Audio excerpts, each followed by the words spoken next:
Rreshjet e dëborës u rikthyen dhe temperaturat shënuan rënje në disa zona të vendit, krahas rreshjeve të shiut që vijojnë. Qarkullimi është vështirësuar në disa nga akset malore, në qarqet Shkodër, Korçë, Kukës, Gjirokastër, Dibër, si dhe në rrugën e Arbrit, rrugën e Kombit dhe Llogarajën, ku është e pranishme bora në rrugë dhe mjekull. Rreshjet e dëborës u rikthyen thuajse në të gjithë qarkun e Korçës, nga ku deri më tani nuk raportohen vështirësi në qarkullimin e mjeteve. Qaftana dhe nyjet e tjera kyçe të lëvizjes janë të hapura. Këto pamje ndërkohë vijnë nga rrugët e qarkut të Dibrës.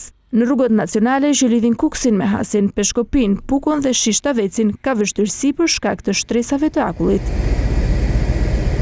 Rreshjet e dëborës u rikthyen edhe në disa nga zonat malore të qarkut të Elbasanit, kryesisht në Librazh, nga ku raportohet për vështirësi por jo emergjenca. Dëbor pati edhe në akset Surrel-Qafprisk, Qafmoll në Tiranë. Në qafën e Llogaras në Vlorë pati raportime për bllokime.